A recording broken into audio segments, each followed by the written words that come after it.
Salam sejahtera saudara, apa kabar?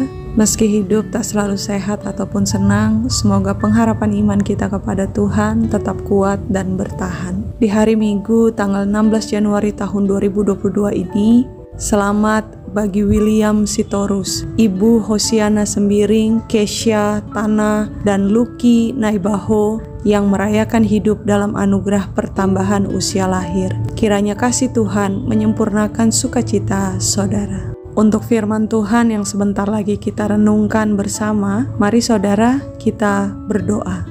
Kami yang diberi waktu untuk membaca dan merenungkan firman-Mu ya Bapa, tolonglah agar hati kami ini dengan sukacita menerimanya dan dalam ketulusan menjadikan firman-Mu ini sebagai pedoman bagi aktivitas hidup kami di hadapan-Mu. Amin.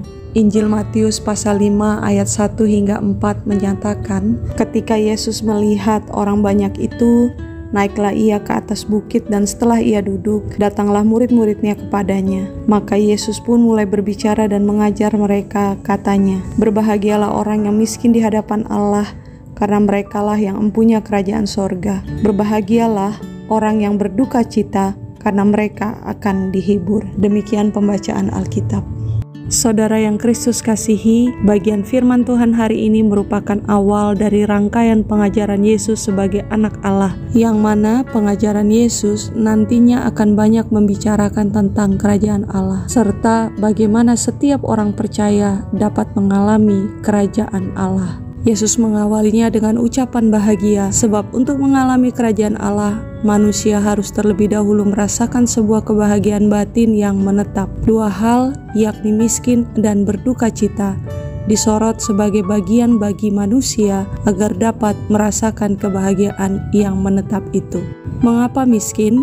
Sebab semakin manusia menyadari ketidakberartiannya di hadapan Allah dan secara mutlak hidup mengandalkan pertolongan atau belas kasihan dari Allah, maka semakin Allah berkarya di dalam diri manusia itu. Sehingga yang dilakukan oleh manusia adalah bersujud total hanya kepada Allah. Mengapa berduka cita? Saat semakin manusia mengalami kesedihan yang teramat dalam, rasa seperti kosong, berdarah, dan begitu pahit, maka dengan demikian manusia dapat mengerti betapa berharganya pelukan dari Allah, Sang Empunya kehidupan. Jadi, dua hal yang telah disampaikan Yesus itu pada dasarnya hendak menegaskan bahwa kebahagiaan yang menetap itu akan dialami bila hati kita menginginkan Tuhan, bukan yang lainnya. Amin.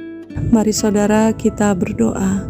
Ya Tuhan, Sang Sumber bahagia kami bersyukur atas kasih-Mu yang besar itu yang dinyatakan kepada kami, sehingga hari baru ini dapat kami masuki untuk ditapaki dalam rutinitas hidup. Tuntunlah akal budi kami ya Tuhan, agar dapat memandang kehadiran-Mu yang memelihara, menopang, dan menguatkan kami. Persiapkanlah hati kami untuk tulus menerima rahmat dan berkat Tuhan, dengan turut juga menghadirkan kebahagiaan pada setiap orang yang akan kami jumpai di sepanjang waktu hingga di hari ke depan. Dalam nama Yesus kami berdoa. Amin. Selamat hari Minggu saudara, jaga sehat, jaga sesama, Tuhan memberkati.